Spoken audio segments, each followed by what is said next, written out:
Study 91 के official YouTube channel पर आप सभी विद्यार्थियों का मैं जीएस फैकल्टी जेपी सर हार्दिक स्वागत अभिनंदन वंदन करता हूं। प्रीलिम्स स्पेशल का ये स्पेशल एपिसोड और जिसमें हम लोग आजकल पढ़ रहे हैं क्या, ज्योग्राफी, भूगोल, और भूगोल में भी हम लोग खगोल का अध्ययन कर रहे हैं। आज की ये 5वीं क्लास है। इससे पहले कुल 4 क्लास जो है ऑलरेडी मैं दे चुका हूं। अगर आज आप पहली बार इस सेशन को देख रहे हैं, अगर ये वीडियो आपको पसंद आ रहा है तो बाकी की क्लास भी अवश्य अवलोकन करें। और इससे पहले मैंने पूरी जो है हिस्ट्री की क्लास, जिसमें प्राचीन भारत, मध्यकालीन भारत और आधुनिक भारत का इतिहास कंप्लीट जो है कराया है, उस वीडियो को भी आप जरूर वॉच करें। शुरू करते हैं हम लोग आज के इस सेशन को और ले चलते हैं आप लोगों को तारों की दुनिया में। पिछले क्लास में मैंने बताया था कि स्टार क्या होते हैं, तारे क्या होते हैं। तो ऐसे खगोलीय पिंड जो स्वयं प्रकाश का उत्सर्जन करते हैं, यानी ऐसी एस्ट्रोनॉमिकल बॉडी जो स्वयं प्रकाश का उत्सर्जन करती है, उसी को स्टार कहते हैं, उसी को तारा कहते हैं। और हमारा सूर्य भी क्या है, एक प्रकार का तारा है, जो बिग बैंग की घटना के बाद लगभग 10 अरब वर्ष बाद जो है अपने अस्तित्व में आया और जिसकी आयु कुल 10 अरब वर्ष है और पिछले 5 वर्ष से अनवरत जो है ये काम कर रहा है और अगले 5 अरब वर्ष तक वो ऊर्जा का स्रोत बना रहेगा। बहरहाल शुरू करते हैं हम लोग आज के इस सेशन को। और इस सेशन से आप लोग देख रहे हैं, इस चैप्टर से जो विगत परीक्षाओं में पूछा गया प्रश्न है कि फॉसिल्स स्टार किसको कहते हैं, जीवाश्म तारा किसको कहते हैं। तारों में ऊर्जा उत्पन्न होती है नाभ की संलयन की प्रक्रिया से। सबसे पहले इस सिद्धांत को किस वैज्ञानिक ने बताया था, या अंतरिक्ष में कितने तारामंडल हैं, सबसे अधिक तारे किस तारामंडल में पाए जाते हैं, सबसे कम किस तारामंडल में पाए जाते हैं, या फिर आप देख रहे हैं तारों के जीवन चक्र का सिद्धांत वो कौन वैज्ञानिक दिया था जिसके लिए उसे नोबेल पुरस्कार मिला। ऐसे तमाम प्रश्नों का हम लोग अध्ययन करेंगे। शुरू करते हैं हम आज के इस सेशन को। यह सेशन जो है रात को 9 बजे आपको स्टडी 91 के ऑफिशियल यूट्यूब चैनल पर प्रसारित किया जाएगा। आप अधिक से अधिक जो है संख्या में इस क्लास से जुड़ें और अपने अन्य साथियों में भी इसे शेयर करें। ये सेशन आपको पसंद आए तो लाइक और सब्सक्राइब चैनल को जरूर करें। आज का पहला सवाल आपके स्क्रीन पर, और इसमें पूछा जा रहा है क्या, तारे में ऊर्जा उत्पन्न होती है हाइड्रोजन गैस के संलयन से, हीलियम गैस के उत्सर्जन से, ऑक्सीजन गैस के संपीड़न से, या गैसीय ताप के दाब से। तो मैं क्लास के शुरू में ही सबसे पहले जो है बताया था कि तारा क्या होता है, स्टार क्या है, तो आपको बताने की जरूरत नहीं। मैंने पूरी डिफिनीशन बताया कि वह एस्ट्रोनॉमिकल बॉडी जो लाइट रेडिएशन करती है, यानी ऐसा खगोलीय पिंड जो प्रकाश, ताप और ऊष्मा का उत्सर्जन करता है, उसे तारा कहते हैं। और आपको जानकारी के लिए बता दें कि नासा के द्वारा बताए गए नियमानुसार इस समय कुल कितने जो है स्टार हैं अपने पूरे यूनिवर्स में, तो कुल कितने हैं 10 टू द पावर 22, जिसके बारे में जो है जानकारी हो चुकी है। कितने जो है आकाशगंगा हैं, तो 10 टू द पावर 11। अब आप सोच रहे होंगे कि आकाशगंगा किसको कहते हैं, गैलेक्सी किसको कहते हैं, तो करोड़ों अरबों तारों के समूह को ही आकाशगंगा कहते हैं। और इस ब्रह्मांड में कितनी आकाशगंगाएं हैं, जी हाँ 10 टू द पावर 11। और प्रत्येक आकाशगंगा में तारों की संख्या भी कितनी है, आप कहेंगे 10 टू द पावर 11। तो कुल तारों की संख्या कितनी है, 10 टू द पावर 22। अब ऊर्जा मतलब कार्य करने की जो शक्ति होती है, जो क्षमता होती है, जिसे ऊर्जा कहते हैं। और तारों में ऊर्जा उत्पन्न कैसे होती है, मैंने सबसे पहले आपको बताया जब पहली क्लास में कि इस यूनिवर्स में उत्पन्न होने वाला पहला तत्व जो था वो कौन सा था, हाइड्रोजन। कौन सा, हाइड्रोजन। वही हाइड्रोजन जिसकी खोज जो है कैवेंडिश के द्वारा किया गया था। किसके द्वारा, कैवेंडिश के द्वारा जो है किया गया था। और हाइड्रोजन दूसरे हाइड्रोजन से मिल करके और तीसरा जो है दूसरा तत्व बनाता है, जिसको कि हम लोग कहते हैं क्या, हीलियम। क्या कहते हैं, हीलियम कहते हैं। और हाइड्रोजन के जब 2 न्यूक्लियस मिल करके जो है एक तत्व को बनाते हैं, हीलियम को बनाते हैं, तो इस प्रक्रिया को न्यूक्लियर फ्यूजन कहते हैं। क्या कहते हैं, न्यूक्लियर फ्यूजन कहते हैं। और इस नाभिकीय संलयन, जो नाभिकीय संलयन है, यही तारों में ऊर्जा का प्रमुख स्रोत है। नाभिकीय संलयन ही तारों में ऊर्जा का प्रमुख स्रोत है। मार्क ओलिफेंट के द्वारा बताया गया था। किसके द्वारा बताया गया था? मार्क ओलिफेंट के द्वारा। एलिफेंट नहीं ना, किसके द्वारा? ओलिफेंट के द्वारा बताया गया था। कब बताया गया था?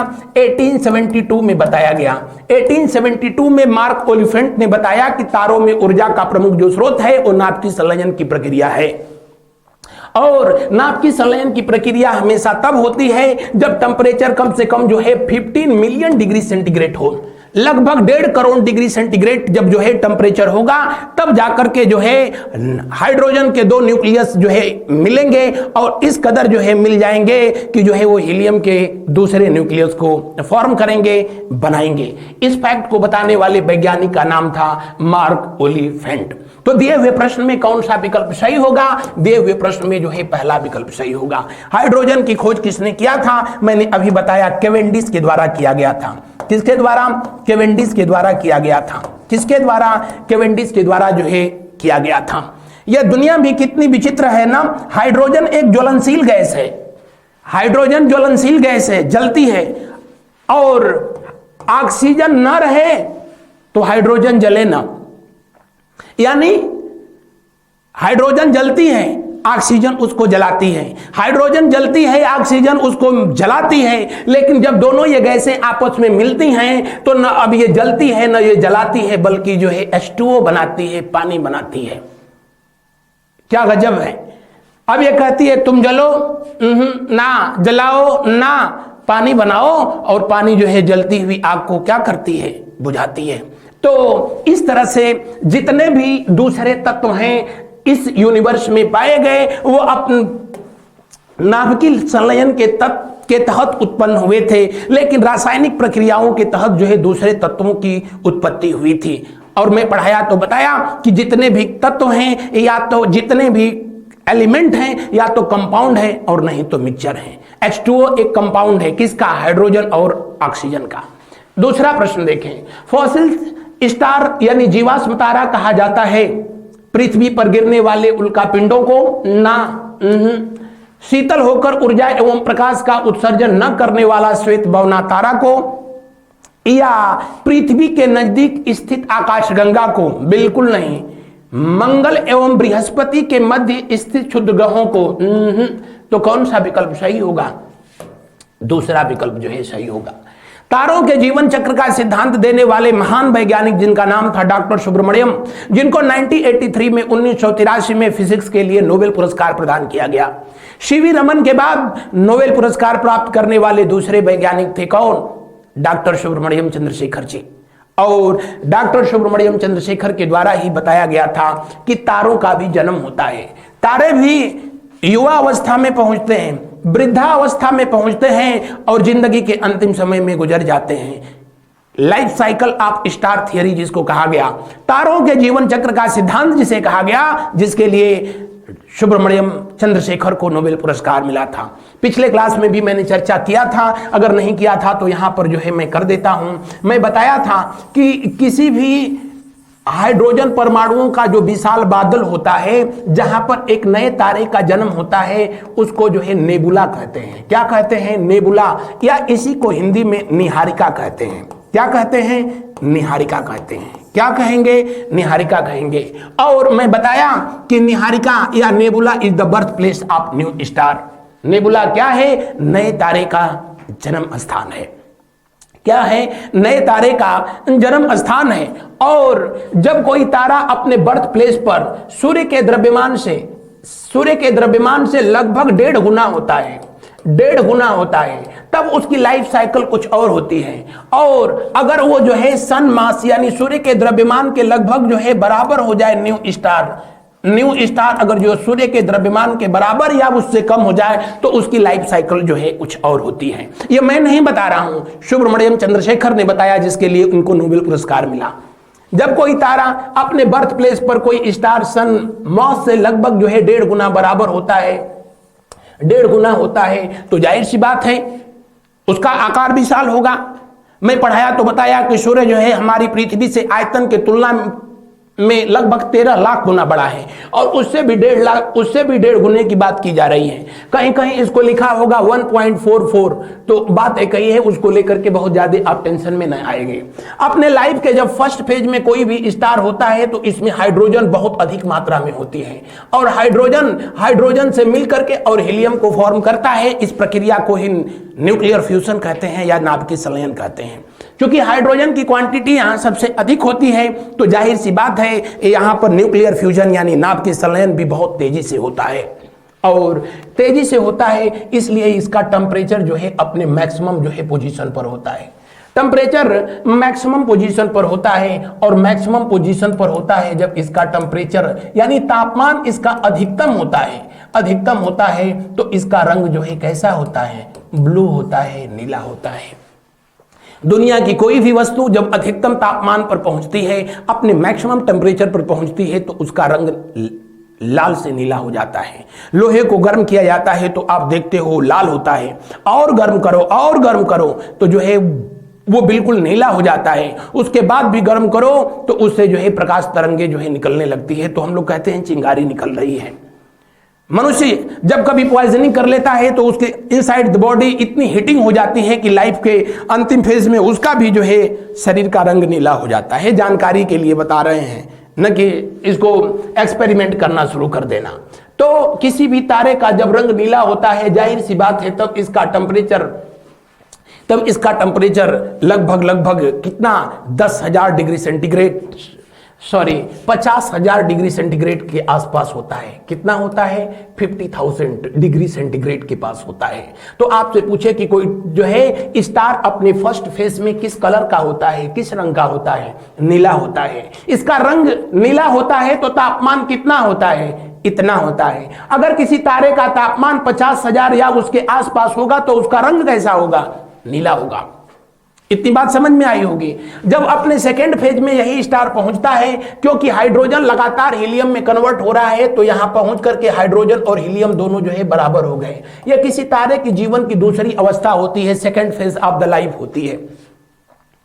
और यहां पर पहुंचने के बाद अब हाइड्रोजन और हीलियम दोनों बराबर हो गए हैं, तो जाहिर सी बात है अब न्यूक्लियर फ्यूजन पहले जैसा नहीं रहा होगा, और न्यूक्लियर फ्यूजन यानी नाभिकीय संलयन की प्रक्रिया पहले जैसे नहीं तेज चल रही होगी, तो जाहिर सी बात है इसका टेम्परेचर कम होगा, और टेम्परेचर कम होगा तो ये आकार में इससे थोड़ा सा छोटा होगा, क्योंकि दुनिया का ये दस्तूर है। और साइंस में भी आप जो है देखते हैं, कोई भी वस्तु जब गर्म होती है तो उसका आयतन जो है बहुत तेजी से बढ़ता है, जैसे जैसे ठंडी होगी उसका आयतन जो है वॉल्यूम जो है कम होता जाता है। अब लाइफ के ये दूसरे फेज में पहुंचा है, हाइड्रोजन और हीलियम दोनों जो है बराबर हो गए हैं, तब इसका रंग जो है अब टेम्परेचर कम हो गया है। कितना? लगभग 10,000 डिग्री सेंटीग्रेड के आसपास हो गया, और इस वाले पोजीशन पर पहुंचा तो इसका रंग जो है कैसा हुआ? लाल हुआ। इसीलिए इसको लाल रक्त दानव कहते हैं। क्या कहते हैं? लाल रक्त दानव कहते हैं। क्या कहेंगे? लाल रक्त दानव तारा कहते हैं। रेड जाइंट स्टार के नाम से जाना जाता है। किस नाम से जाना जाता है? लाल रक्त दानव तारा के नाम से जो है जाना जाता है। इस वाले जो है ये पोजीशन में पर पहुंच जाता है, और आगे चल करके जब अपने लाइफ के तीसरे फेज में पहुंचेगा, हाइड्रोजन अब खत्म हो गई है, हीलियम बच गया। हीलियम जो है अब कोई न्यूक्लियर फ्यूजन नहीं हो रहा है, तो इसका टेम्परेचर और डाउन जाएगा और नीचे जाएगा, और इसका आकार और छोटा होगा। ये हीलियम धीरे धीरे जो है हजारों वर्षों के बाद उसके क्रोड में कार्बन में कन्वर्ट हो गया, और ठोस कार्बन में कन्वर्ट हो गया। आप घर में देखते हो जहां दीपक जलाया जाता है, देखना जहां दीपक जलता है उससे निकलने वाली जो लौ होती है, वो दीवार के सहारे जब ऊपर की तरफ बढ़ती है, तो कुछ दिनों के बाद वहां छोटे छोटे आपको ब्लैक पार्टिकल जो है दिखने लगते हैं। यानी वही कार्बन जो गैसीय अवस्था में थी अब किस अवस्था में पहुंच गई? ठोस अवस्था में। क्यों? क्योंकि उसका तापमान कम हो गया, उसका टेम्परेचर कम हो गया। इन्होंने बताया कि ये धीरे धीरे इस वाले पोजीशन में पहुंचा। आगे चल करके आपको पढ़ाया जाएगा कि पूरे जो है एलिमेंट को ही दो पार्ट में जो है बांट दिया गया है, ऑर्गेनिक और इनऑर्गेनिक, कार्बनिक और अकार्बनिक। कुछ दिनों के बाद ये आगे कन्वर्ट होगा, तो जो है किसमें जो है कन्वर्ट होगा? जी हाँ, आयरन में कन्वर्ट होगा। किसमें कन्वर्ट होगा? आयरन में कन्वर्ट होगा। आयरन में, मैग्नेट में जो है फिर आगे चल करके कन्वर्ट होगा। अपने अर्थ के कोर में पाया जाने वाला मैग्नेटिक मटेरियल आयरन जैसे तत्व इस बात का प्रमाण है कि अपनी पृथ्वी भी कभी इसी जो है दौर से गुजरी होगी। इस वाले फेज में पहुंच करके अब इसके क्रोड में जो है मेंटलिक यानी कह लो कि धात्विक तत्व जो है उत्पन्न हुए हैं हजारों वर्षों के बाद। चूंकि इसके अंदर कोई टेम्परेचर नहीं है, लेकिन इसको बाहर से टेम्परेचर तो मिल रहा है, और जिसके वजह से जब इसमें मेटल क्रिएट हुए तो जाहिर सी बात है उसमें एक्सटेंशन होगा, फैलाव होगा, क्योंकि धातु का ये जो है स्वभाव होता है, और एक्सटेंशन होगा। तो कितना, जब ये सूर्य के द्रव्यमान से लगभग जो है 3 गुना, सूर्य के द्रव्यमान से मैंने बताया कि 1.5 गुना तक जो है ये रहेगा, तो आगे चल करके इसमें ब्लास्ट होगा और इसको जो है सुपरनोवा के नाम से जाना जाएगा। किसके नाम से जाना जाएगा? सुपरनोवा के नाम से जाना जाएगा। पिछले क्लास में मैंने बताया था कि बिग बैंग थियरी में यही बताया गया था कि जब किसी प्रिमिटिव पॉइंट में ब्लास्ट हुआ, आदि तारे में जो है विस्फोट हुआ, तो इतना भयंकर हुआ जिसकी वजह से ब्रह्मांड की संरचना हुई। लेकिन उसी जो है प्रिमिटिव पॉइंट को, जिसको कि लेमेंटेयर ने प्रिमिटिव पॉइंट कहा था, इसको इन्होंने सुपरनोवा कहा, और कहा कि जब 1.5 गुना के बराबर जो है अगर सूर्य के द्रव्यमान के बराबर ये रहेगा तारा, तो ये किसमें कन्वर्ट हो जाएगा? न्यूट्रॉन तारे में जो है कन्वर्ट होगा। किसमें? न्यूट्रॉन तारे में कन्वर्ट होगा, और इसी को जो है पल्सर स्टार कहते हैं। क्या कहेंगे बेटा? पल्सर स्टार, जिसकी खोज जो है जोकलिन बेल के द्वारा जो है किया गया था। और नहीं तो अगर इसमें धातु तत्वों में जो है धातु तत्वों में विस्तार हुआ, और विस्तार हुआ तो इतना अधिक विस्तार हो जाए इसके अंदर कि इसमें भयंकर ब्लास्ट हो, तो ये चल करके ब्लैक होल में कन्वर्ट हो जाएगा। किस रूप में कन्वर्ट होगा? ब्लैक होल में कन्वर्ट हो जाएगा। कब? जब ये सूर्य के द्रव्यमान से लगभग 3 गुना अधिक इसमें विस्तार हो गया तब। तो आपसे पूछा जाता है कि जब सुपरनोवा सूर्य के द्रव्यमान से 1.5 गुना हो तो उसमें विस्फोट होता है, तो कौन सा तारा जन्म लेता है? Neutron star. उसमें फंडामेंटल पार्टिकल मैक्सिमम न्यूट्रॉन होते हैं, इसलिए उसको न्यूट्रॉन कहा गया, न्यूट्रॉन स्टार कहा गया। उसके अंदर से इलेक्ट्रोमैग्नेटिक जो है रेस बहुत तेजी से जो है रिलीज होती हैं, निकलती हैं, और उसमें बहुत जो है चमक होती है, जिसकी वजह से उसको पल्सर तारा के नाम से, वो बहुत तेजी से जो है अपनी एक्सिस पर जो है रोटेट होता है, जिसकी वजह से उसको पल्सर तारा के नाम से जाना गया। और नहीं तो ये किसमें कन्वर्ट होगा? ब्लैक होल में। और मैं बताया कि ब्लैक होल जिसकी जिसके संरचना के लिए सुब्रमण्यम चंद्रशेखर को जो है नोबेल पुरस्कार मिला। इसके अंदर इतना अधिक अट्रैक्शन फोर्स होता है कि अपने ऊपर पड़ने वाली लाइट को भी जो है 100% डकार जाता है, अपने तरफ खींच लेता है। इसीलिए तो ये काला दिखता है, क्योंकि किसी भी वस्तु पर पड़ने वाला प्रकाश अगर 100% उस वस्तु के द्वारा सोख लिया जाएगा तो वो काला दिखेगा। मेरी जैकेट काला इसलिए है कि इस पर पड़ने वाली जो लाइट है उसको 100% जो है ये एब्जॉर्ब कर ले रहा है। मैं काला दिख रहा हूं, उसके पीछे भी वही रीजन है। आप गोरे दिख रहे हो, उसके पीछे रीजन ये है कि आपके ऊपर जो पड़ रही है लाइट ना, उसको 100% जो है आपकी स्किन रिफ्लेक्ट कर रही है। यानी कोई भी वस्तु जिस पर पड़ने वाला प्रकाश 100% अगर रिफ्लेक्ट कर दिया जाए तो उसका रंग जो है कैसा होगा? उसका रंग जो है सफेद होगा। तो आई थिंक ये पूरी जो है प्रक्रिया आप जो है समझ पाए होंगे। और जब अब यहां पर देखिए, जब चूंकि बहुत मात्रा में है हाइड्रोजन परमाणु जो है, फिर हाइड्रोजन के जो है बादल इकट्ठा हो जाते हैं, हाइड्रोजन के बादल जो है इकट्ठा होते हैं, तो फिर एक नया तारा बनता है, एक तारों की दुनिया फिर आबाद होती है, और तारों के समूह को गैलेक्सी कहते हैं। और वो गैलेक्सी इसी ब्लैक होल के चारों तरफ जो है क्या होने शुरू करती है? घूमना शुरू कर देती है। यानी एक तारा का यहां पर जो है जन्म हुआ है, यहां पर ये तारा जाकर के अंततोगत्वा ब्लैक होल में बदल गया, और फिर नए तारों के जन्म का वही जो है वजह बन गया। यह है स्टार लाइफ साइकिल थियरी, जो कि सुब्रमण्यम चंद्रशेखर के द्वारा दिया गया था। जब कोई तारा सूर्य के द्रव्यमान से जो है कम होता है, तब वो भी अपने पहले चरण में जो है होता है कैसा? बिल्कुल नीला, इस वाले फेज दिखेगा। अगले चरण में पहुंच करके, सेकंड फेज में पहुंच करके रेड जाइंट हो जाएगा, यानी लाल होगा। थर्ड जो है पहुंच करके ये बिल्कुल, अब इसके अंदर इतना जो है आप कह सको कि क्वांटिटी नहीं है, इसका द्रव्यमान इतना अधिक है, इतना अधिक नहीं है। इसमें धात्विक तत्व मेटलिक एलिमेंट इतना नहीं है कि इसमें ब्लास्ट हो सके, तो अंतिम समय में इसका स्थिति ये होती है कि ये 100% लाइट को रिफ्लेक्ट करना शुरू करता है, और इसी को हम लोग जो है श्वेत वामन तारा कहते हैं। क्या कहते हैं? श्वेत वामन तारा। ये कुछ दिन के बाद जो है इसका रंग काला पड़ता है, तो इसको जो है कृष्ण वामन कहते हैं। क्या कहते हैं? कृष्ण वामन तारा, या व्हाइट डॉर्फ स्टार या ब्लैक डॉर्फ स्टार के नाम से ही जाना जाता है। और आगे चल करके यही जो है प्लेनेट के रूप में कन्वर्ट होगा, यही जो है चल करके सैटेलाइट में कन्वर्ट होगा, एस्टेरॉयड में कन्वर्ट होगा, यानी ग्रह नक्षत्र या शुद्ध ग्रह में जो है कन्वर्ट हो जाएगा। लेकिन अगर ये वाली स्थिति रहेगी तो ये किस में कन्वर्ट हो जाएगा? ब्लैक होल, नहीं तो न्यूट्रॉन में। इस वाले जब पोजीशन में कोई भी स्टार पहुंचता है बेटा, इसी को जो है फॉसिल्स स्टार कहते हैं, या इसी को जो है क्या कहते हैं? जीवाश्म तारा कहते हैं। क्या कहते हैं? जीवाश्म तारा। 1 2 3 1 2 3, यानी कोई भी स्टार अपने जीवन के थर्ड फेज में किस में कन्वर्ट हो जाता है? फोसिल्स स्टार में कन्वर्ट हो जाता है। किसमें? फोसिल्स स्टार में कन्वर्ट हो जाता है। तो आई थिंक कि ये जो है कॉन्सेप्ट आपको समझ में आया होगा। अब थोड़ा सा बड़ा डिटेल जब हम चलने लगते हैं तो कुछ लोगों को परेशानी होने लगती है कि सर कुछ ज्यादा हो रहा है, कुछ ज्यादा हो रहा है। और थोड़ा हम तेज चलने लगते हैं तो कुछ लोगों को यह भी परेशानी होती है कि सर आप पहले जैसे एक्सप्लेन नहीं करते हैं। लेकिन हम फिर भी प्रयास करते हैं कि वो भी खुश रहें, ये भी खुश रहें, उसके लिए हमको खुदकुशी ही क्यों न करना पड़े। बढ़ते हैं अगले प्रश्न की ओर। एक बात बता दे बेटा, अगर पूछा जाए कि फॉसिल्स जो है, फॉसिल प्लैनेट किसको कहते हैं, या आपसे पूछे जीवाश्म ग्रह किसको कहते हैं, तब आप उस सवाल का जवाब बताना। का मून, चंद्रमा।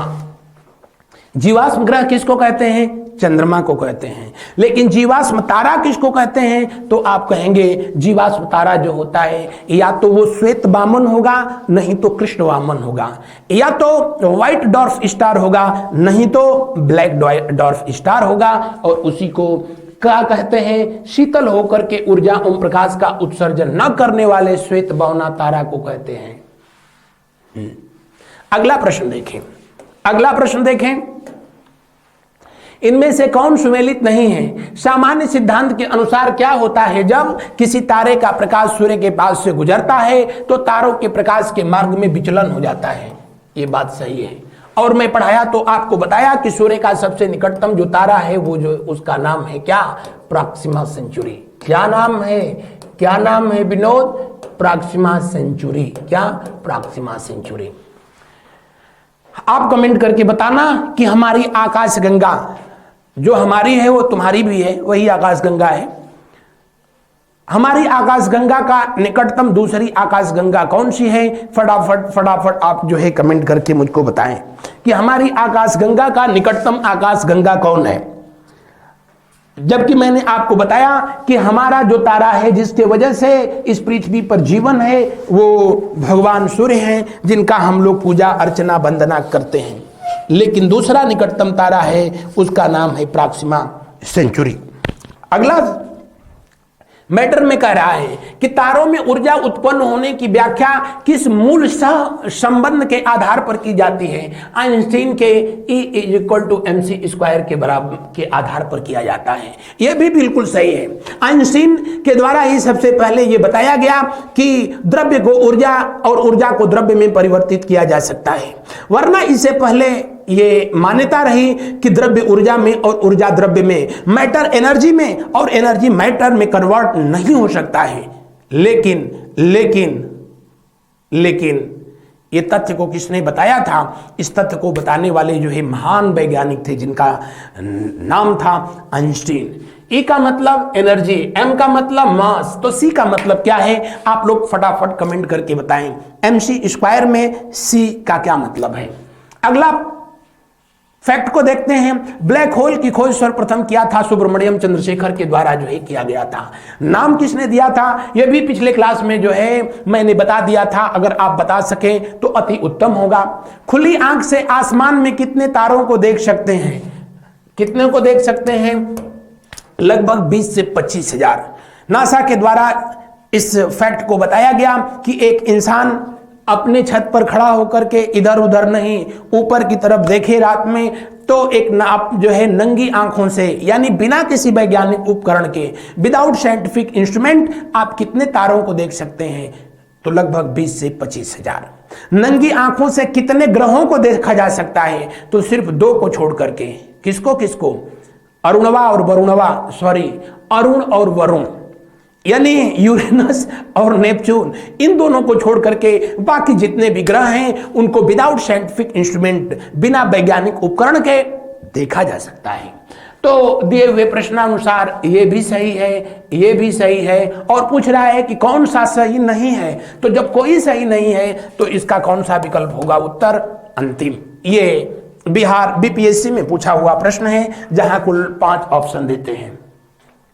तारों तथा अन्य खगोलीय पिंडों की पृथ्वी से दूरी ज्ञात करने में प्रयुक्त मात्रक पारसेक कहलाता है।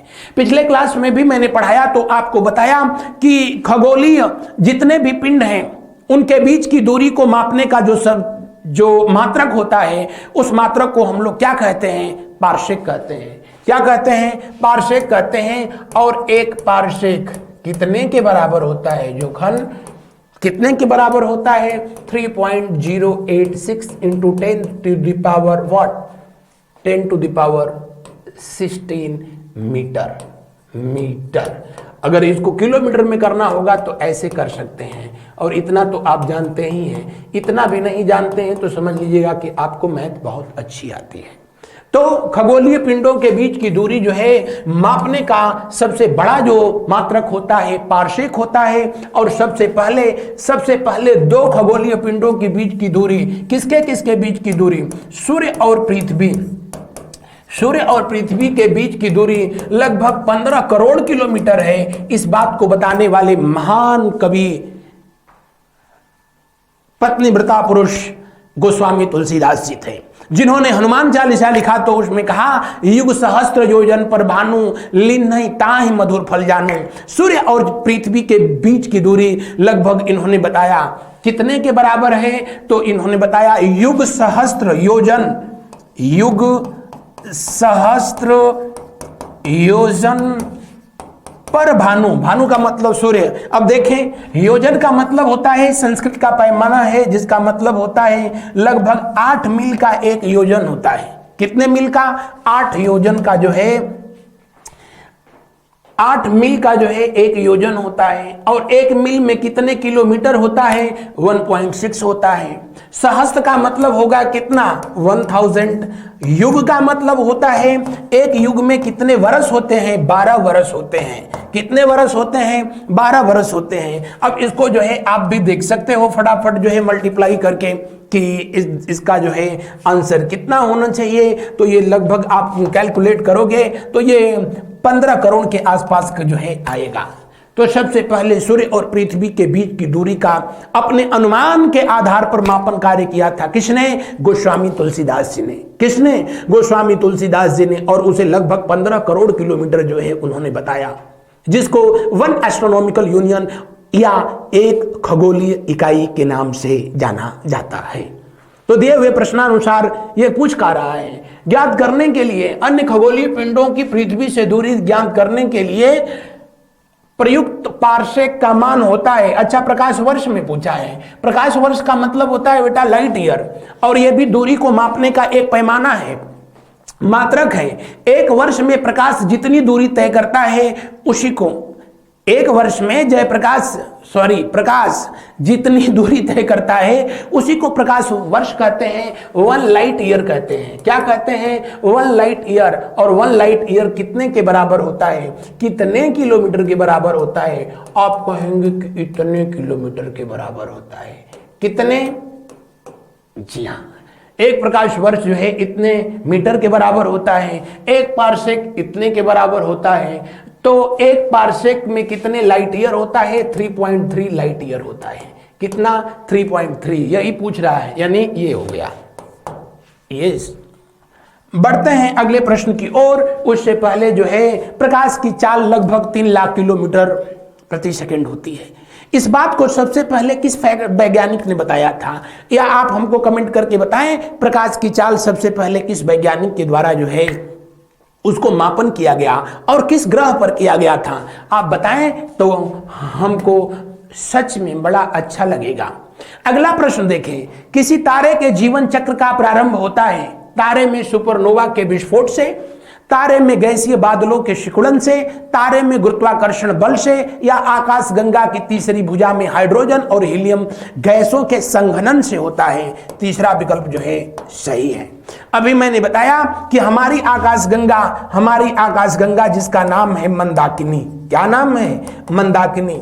और मंदाकिनी का जो हिस्सा हम लोग देख पाते हैं उसी का नाम है दुग्ध मेखला, या उसी का नाम है मिल्की वे। क्या नाम है? मिल्की वे नाम है, दुग्ध मेखला नाम है। और हमारी आकाशगंगा चूंकि स्पाइरल है, मैं पहले भी बता चुका हूं, आज भी बता रहा हूं, स्पाइरल है, तो इसकी तीसरी भुजा जो है 1 2 3, यहां पर तीसरी भुजा में हाइड्रोजन और हीलियम के जो है बादल, जिसको हम लोग कहते हैं क्या? नेबुला। जिसको हम लोग कहते हैं क्या? निहारिका। क्या कहते हैं? निहारिका। मैं पिछले क्लास में भी बताया, निहारिका नए तारों का जन्म स्थान है। Nebula is the birth place of new stars. और ये घटनाक्रम होता है कहां पर? तीसरी भुजा में जो है होता है, और वहीं से नए तारों के जन्म की कहानी शुरू होती है। तारों के जीवन चक्र का सिद्धांत देने वाले महान वैज्ञानिक डॉक्टर सुब्रमण्यम चंद्रशेखर, और जिनको कि 1983 में फिजिक्स का नोबेल पुरस्कार मिला। अगला प्रश्न, इनमें से कौन सुमेलित नहीं है? यस चंद्रशेखर को खगोलीय भौतिकी में नोबेल पुरस्कार मिला था। बिल्कुल सही है। भारत में नहीं, पूरी एशिया में सबसे पहले साइंस के लिए नोबेल पुरस्कार किस व्यक्ति को मिला? आप फटाफट फटाफट फटाफट कमेंट करके मुझको बताएं। वैसे जानकारी के लिए बता दें, वो महान पुरुष भारत के ही सपूत थे, भारत रत्न पाने वाले लोगों में से एक थे। अगला पॉइंट कह रहा है चंद्रशेखर सीमा है, जिसको चंद्रशेखर लिमिट कहते हैं। और चंद्रशेखर लिमिट कितनी है? तो सूर्य द्रव्यमान का लगभग 1.5 गुना भाग ये चंद्रशेखर लिमिट कहलाती है, चंद्रशेखर सीमा कहलाता है। यहां दिया भी है सूर्य द्रव्यमान का लगभग 1.44। बिल्कुल सही है। जीवाश्म तारा श्वेत बामन तारा होता है। बिल्कुल सही, श्वेत बामन तारा ही व्हाइट डॉर्फ स्टार अभी मैंने बताया था। और हमेशा जो है कोई भी तारा इस वाले पोजीशन में अपने जीवन के थर्ड फेज में जब होता है तभी पहुंचता है। पहला जो फेज होता है उसी को किसी भी स्टार का जो है यंग एज कहते हैं। जब सेकेंड फेज में पहुंचता है वो इक्विलिब्रियम पोजीशन या साम्यावस्था कहते हैं। और थर्ड में पहुंच जाता है तो उसको जीवाश्म की अवस्था कहते हैं। 3 गुने से कम सौर द्रव्यमान वाले तारे अंततः किसमें विघटित होते हैं? न्यूट्रॉन तारे में। क्या न्यूट्रॉन तारे को ही कहते हैं क्या कहते हैं? जोखन पल्सर तारा। क्या कहते हैं? पल्सर तारा। ये भी सही है, ये भी सही है, ये भी सही है, ये भी सही है। तो क्या उत्तर होगा? ये। अगला प्रश्न देखें, किसी तारे में सुपरनोवा विस्फोट कब होता है? जब तारे का द्रव्यमान सूर्य के द्रव्यमान के बराबर होता है। बिल्कुल नहीं, बिल्कुल लाइफ साइकिल ऑफ स्टार जो है पहले ही मैंने बता दिया, पहले ही मैंने पढ़ाया। और पढ़ाया तो जो है आप लोगों को बताया भी, आपको बताया यहाँ पर जो है, आपको कहाँ गया मैंने पढ़ाया तो सबसे पहले ये पूरी गाथा ही यहाँ पर जो है देखिए, यहाँ पर मैंने बताया है। क्या बताया है? कि कोई भी स्टार अपने जीवन के जब थर्ड फेज में पहुंच करके और जब वो सुपरनोवा में कन्वर्ट होगा। सुपरनोवा में कब कन्वर्ट होगा? जब जो है बर्थ प्लेस पर ही उसका द्रव्यमान सूर्य के द्रव्यमान का लगभग 1.5 गुना होगा। जब जाकर के सुपरनोवा में कन्वर्ट होगा और इसके अंदर मेटलिक तत्व जब होंगे, जाहिर सी बात है धातु गर्मी की वजह से उसमें विस्तार होगा, और विस्तार होगा तो इतना हो जाए कि सूर्य के द्रव्यमान का ये 1.5 गुना था और ये जो है अब कितना हो गया? 3 गुना। अगर इतना विस्तार हो गया या कह लो कि लगभग 2 गुना विस्तार हो गया तो ये जो है सुपरनोवा में ना ब्लैक होल में कन्वर्ट होगा, और नहीं तो लगभग 1.5 गुना ही रह गया तो न्यूट्रॉन स्टार में कन्वर्ट हो जाएगा। किस में कन्वर्ट हो जाएगा? न्यूट्रॉन स्टार में जो है कन्वर्ट हो जाएगा। इसी फैक्ट को तो जो है मैं आप लोगों से बता रहा था, इसी फैक्ट को आप लोगों से मैं बता रहा था। क्या जब तारे का द्रव्यमान सूर्य के द्रव्यमान के बराबर है या तारे का द्रव्यमान सूर्य के द्रव्यमान से कम है तो ये हमेशा किसमें बदलता है? श्वेत वामन तारा में बदलेगा। किसमें बदलेगा बेटा? श्वेत वामन तारा में बदलेगा। सेकंड फेज में मैंने ये बात बताई थी। और जब तारे का द्रव्यमान सूर्य के द्रव्यमान से अधिक होगा तो वो किसमें बदलेगा? वो किसमें बदलेगा? सुपरनोवा में बदलेगा। किसमें? सुपरनोवा में बदलेगा। और कितना अधिक होगा? जब बर्थ प्लेस पर सूर्य के द्रव्यमान का लगभग 1.5 गुना हो जाएगा तो वो सुपरनोवा हो जाएगा।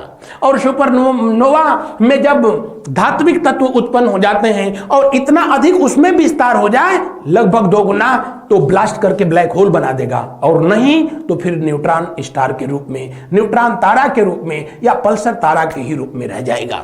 तो दिए हुए प्रश्नानुसार कौन सा विकल्प सही होगा? दिए हुए प्रश्नानुसार ये विकल्प सही होगा। आगे देखें हम लोग, किस तारे को पल्सर तारा कहा जाता है? लाल रक्त दानव तारा, श्वेत वामन तारा, न्यूट्रॉन तारा या जीवाश्म तारा? कौन से स्टार को पल्सर कहते हैं? अभी मैंने बताया था न्यूट्रॉन स्टार को।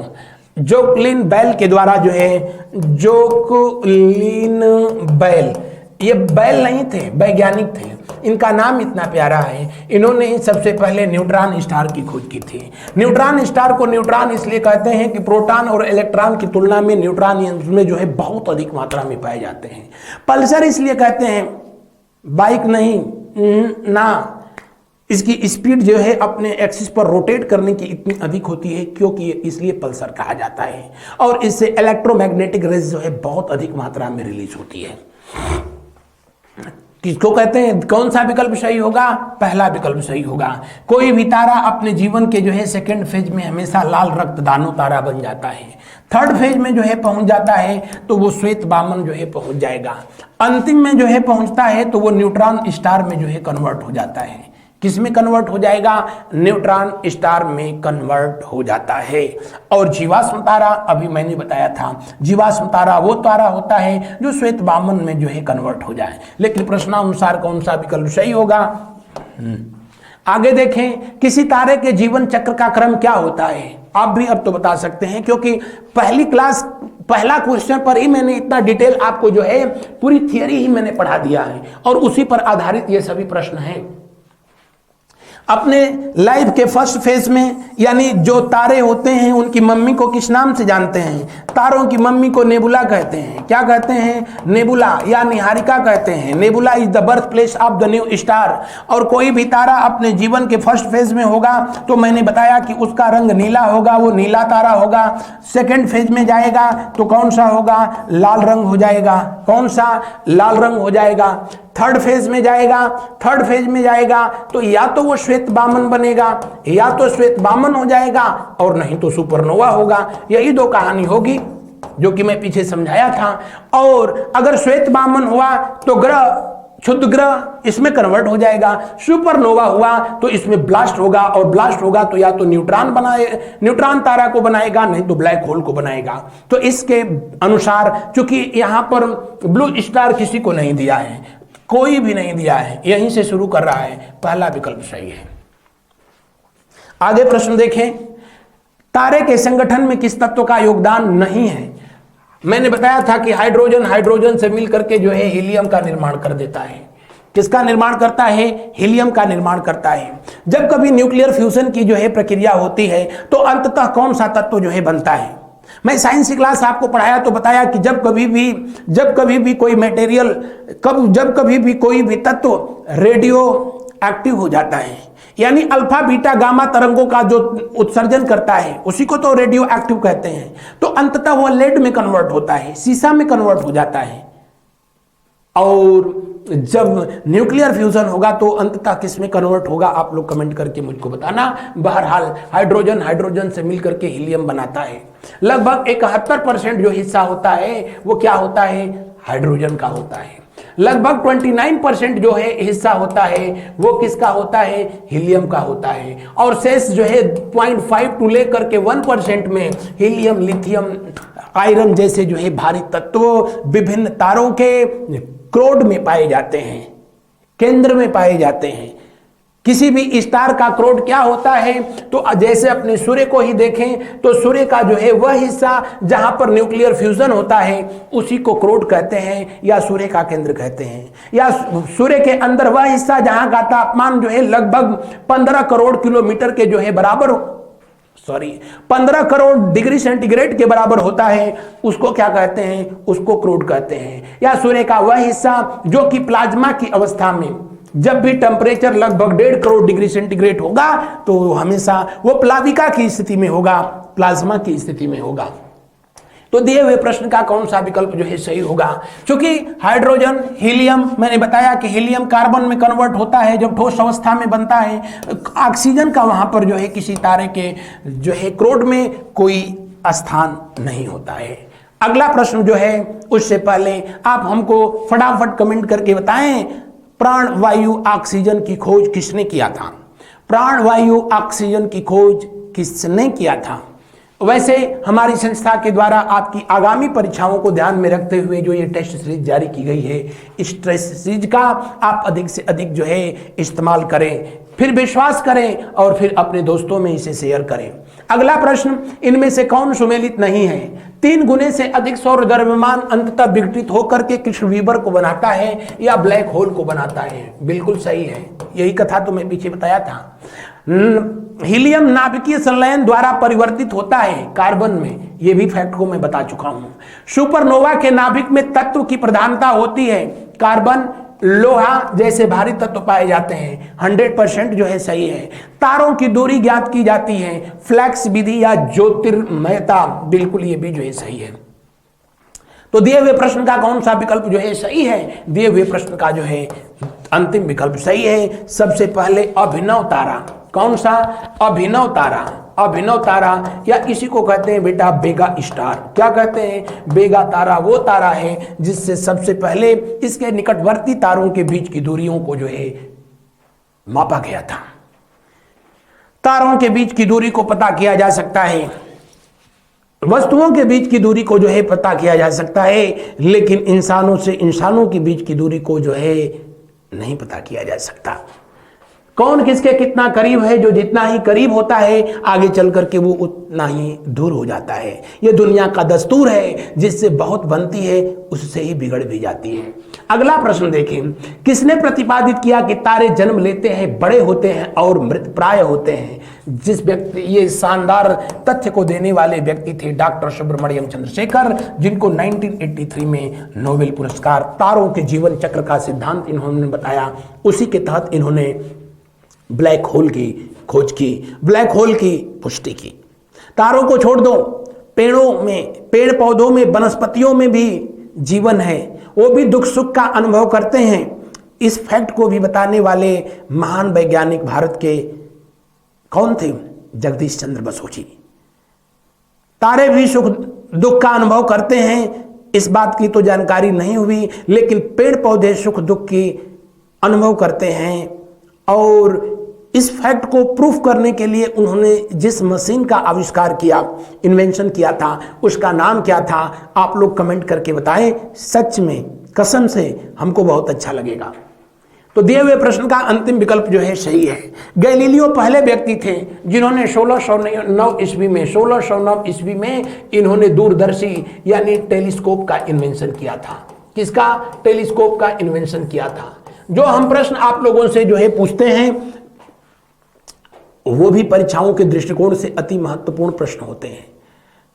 उन प्रश्नों को आप प्रयास करिए कि आप क्लास ओवर होने के बाद कमेंट बॉक्स में जो है जरूर टाइप करिए। एक बात ध्यान रखें, जब किसी चीज को हम लोग पढ़ते हैं तो कंसंट्रेशन हो या ना हो, लेकिन जब उसको लिखते हैं तब कंसंट्रेशन जो है मैक्सिमम पोजीशन पर होता है। और जब कंसंट्रेशन मैक्सिमम पोजीशन पर होती है, एकाग्रता, तो उसको जो है याद करने की मस्तिष्क की क्षमता भी उतना ही अधिक होती है। यकीन ना हो तो पहले आप किसी भी फैक्ट को एक बार पढ़ करके देखें और फिर उसी को लिख करके देखें। आप पाएंगे कि लिखने के बाद वो आपको अधिक याद हो रहा है। बढ़ते हैं अगले प्रश्न की ओर। अगला प्रश्न देखें, यदि हम किसी तारे को ऐसे वृत्ताकार मार्ग पर गति करते हुए देखें जिसके केंद्र में तारा न हो, तो उसके केंद्र में हम उपस्थित की कल्पना करेंगे। मैं पढ़ाया तो बताया कि जितने भी स्टार होते हैं उसके सेंटर पर जो है ब्लैक होल होता है। ब्लैक होल जो कि पूरे यूनिवर्स का ये गुरुत्वीय केंद्र होता है और सभी खगोलीय पिंडों को एक संतुलन में बनाए रखने में इसका बड़ा योगदान होता है। किसका? ब्लैक होल का। ब्लैक होल के चारों तरफ आकाशगंगाएं जो गैलेक्सी होती हैं वो परिक्रमा करती हैं, क्योंकि ये इसके आकर्षण शक्ति में बधी है। और मैं बताया कि जो जिसकी आकर्षण शक्ति में बधा है उसकी परिक्रमा करता है, ये भी प्रकृति का ही नियम है। गैलेक्सी के चारों तरफ जो है स्टार जो परिक्रमा करते हैं, स्टार मतलब तारे, तारों के चारों तरफ जो है प्लैनेट परिक्रमा करते हैं यानी ग्रह, ग्रहों के चारों तरफ परिक्रमा करते हैं कौन? उपग्रह, सैटेलाइट। यानी ग्रह क्या है? तो जो तारों की परिक्रमा करते हैं या जिनका उपग्रह परिक्रमा करते हैं। तारा किसको कहते हैं? तो तारा उसको कहते हैं जो आकाशगंगाओं की परिक्रमा करता है, या तारा उसको कहते हैं जिसकी परिक्रमा कोई ग्रह करता है या ग्रहों का समूह कहता है। आप इधर से या इधर से किधर से भी इसकी डिफिनेशन जो है बता सकते हैं।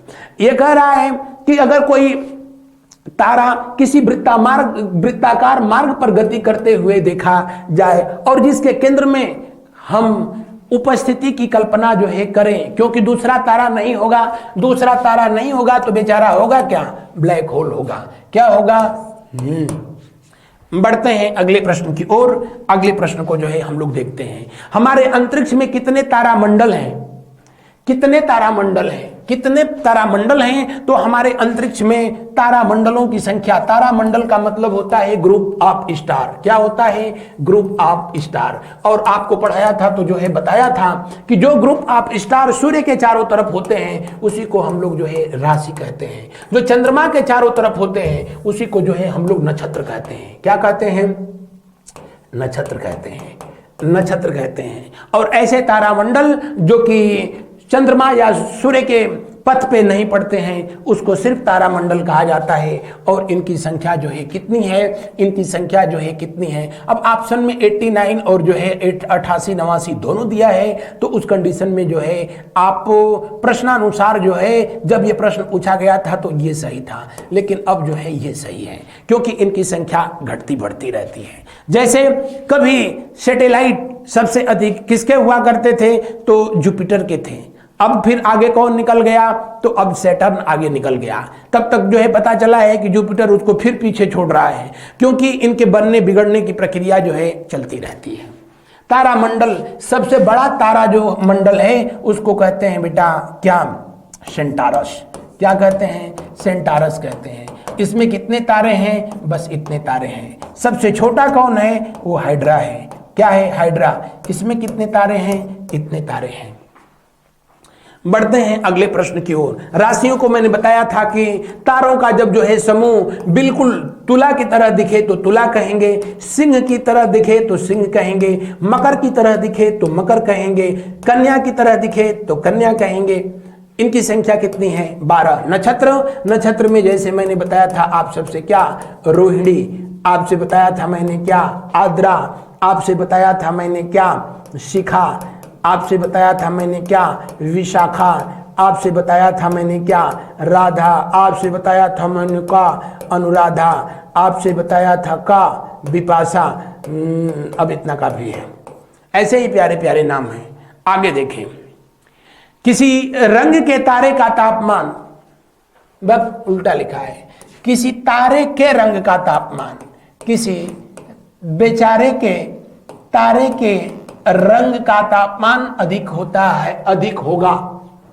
कब? जब वो अधिकतम जब उसका तापमान होगा तो इसका रंग जो है कैसा होगा? आप कहेंगे कि नीला होगा।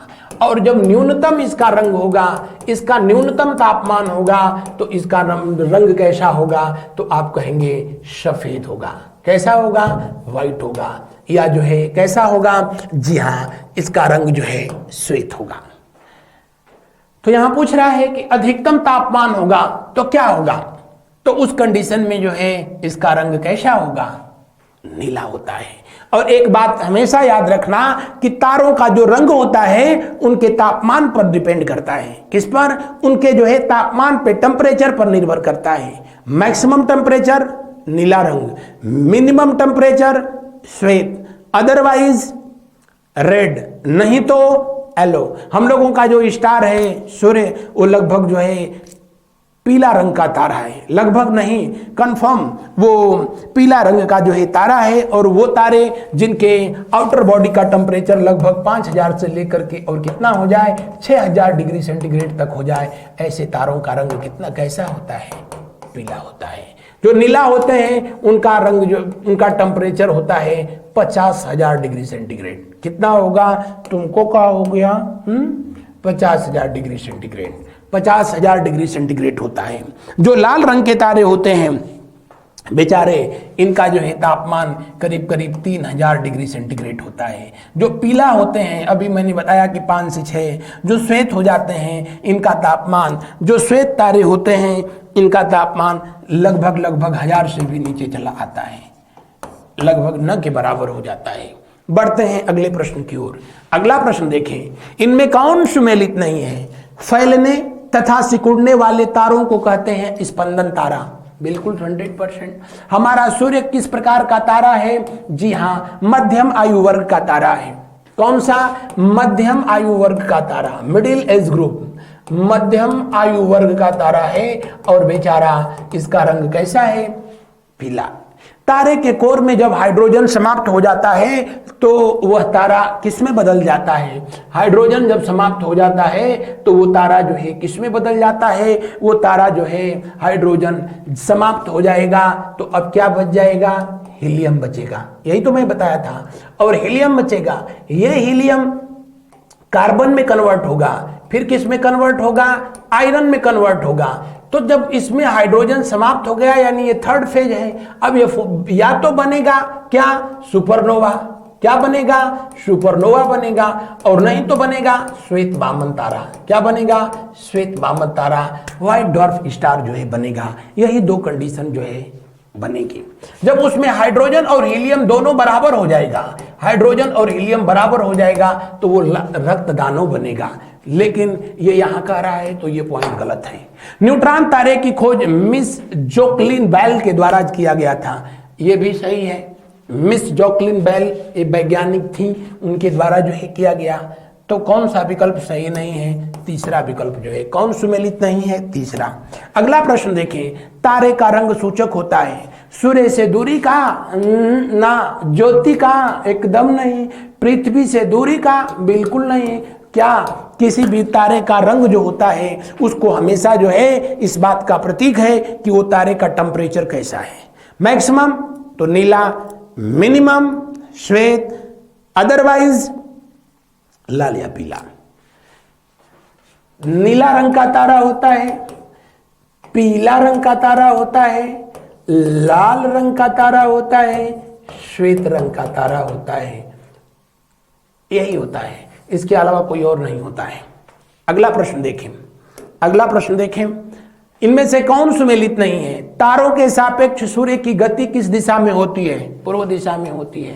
और सूर्य किसकी चारों तरफ परिक्रमा करता है? मंदाकिनी के चारों तरफ परिक्रमा करता है। मंदाकिनी के चारों तरफ एक परिक्रमा करने में ये 25 करोड़ वर्ष का समय लेता है। 25 करोड़ वर्ष का समय लेता है। इसी को ब्रह्मांड वर्ष कहते हैं। अपनी घूर्णन पर एक राउंड कंप्लीट करने में कितना समय लेता है? आप कमेंट करके बताएं। एक ही द्रव्यमान केंद्र के अधीन चक्कर लगाने वाले दो तारों को युग्मक तारा कहते हैं। एक ही केंद्र पर दो तारे चक्कर लगाए तो उनको युग्मक तारा कहते हैं। ब्रह्मांड में तारों की कुल अनुमानित संख्या 10 to the power 22 है। ये भी सही है। विशाल तारों का अंत किस रूप में होता है? ब्लैक होल में होता है। ये भी सही है। तो उत्तर कौन सा होगा? यही कबूतर नहीं, उत्तर होगा। अगला प्रश्न देखिए, निम्नलिखित में कौन सा खगोलीय पिंड नहीं है? खगोलीय पिंड मतलब एस्ट्रोनॉमिकल बॉडी। कौन सी एस्ट्रोनॉमिकल बॉडी कौन सी नहीं है? Pulsar, brittle star, black hole, Quasar.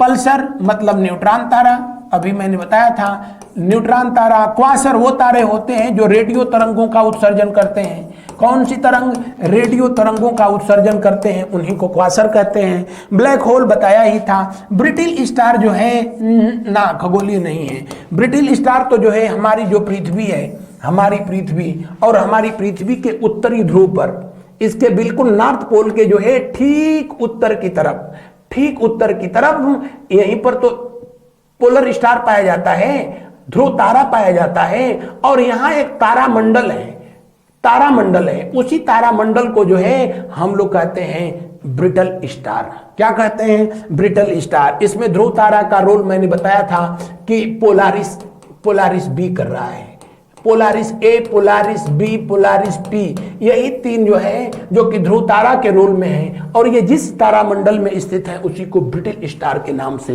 जाना जाता है। बढ़ते हैं अगले प्रश्न की ओर। अगला प्रश्न देखें, निम्न में कौन सुमेलित नहीं है? इस सेशन का अंतिम प्रश्न है, सिकुड़ते हुए ठंडे गैसीय बादल जिसे कि आदि तारा कहते हैं का तापमान होता है। बिल्कुल सही। तारे की नाभिकीय संलयन की क्रिया फलस्वरूप अंततः कौन सा तत्व बनता है? लोहा बनता है। यह भी बताया था। जब नाभिकीय संलयन की क्रिया होती है, यानी दो न्यूक्लियस मिलकर के किसी तीसरे न्यूक्लियस को बनाते हैं, तो फाइनली उसके न्यूक्लियस में जो है जो ठोस धातु का जन्म होता है, जो सॉलिड मटेरियल बनता है, जो सॉलिड मेटल बनती है, उसी को हम लोग कहते हैं क्या? आयरन। वो कौन सी एक मेटल है जो लिक्विड अवस्था में पाई जाती है, या कितनी ऐसी मेटल हैं जो लिक्विड अवस्था में पाई जाती हैं? फटाफट कमेंट करके मुझको बताएं। निहारिका के गैसीय बादलों के सिकुड़ने से बनता है तारा। नए तारों के जन्म स्थान को ही कहते हैं क्या? नए तारों के जन्म स्थान को निहारिका कहते हैं, नेबुला कहते हैं। अत्यधिक चमकीले तारों का जीवन काल लगभग इतने वर्ष के बराबर होता है, कम होता है। जो जितना ही अधिक चमकीला दिखेगा, इसका मतलब कि उसके अंदर न्यूक्लियर फ्यूजन उतना ही अधिक हो रहा है, और जितना ही न्यूक्लियर फ्यूजन अधिक होगा उसका जीवन उतना ही क्या होगा? कम होगा। तो मेरे प्यारे विद्यार्थियों, ये था आपका आज का सेशन। आपकी आगामी परीक्षाओं को ध्यान में रखते हुए जो है हमारी संस्था की तरफ से जारी की गई ये पुस्तकें हैं, जिनको प्राप्त करने के लिए दिए गए नंबरों पर आप कॉल करें। इस सेशन में बस इतना ही। हमें सुनने के लिए थैंक यू सो मच। आप सभी को गुड नाइट, शुभ रात्रि, शुभ रात्रि, शुभ रात्रि। फिर मिलते हैं अगले दिन अगली क्लास में अगले टॉपिक के साथ। तब तक के लिए गुड बाय।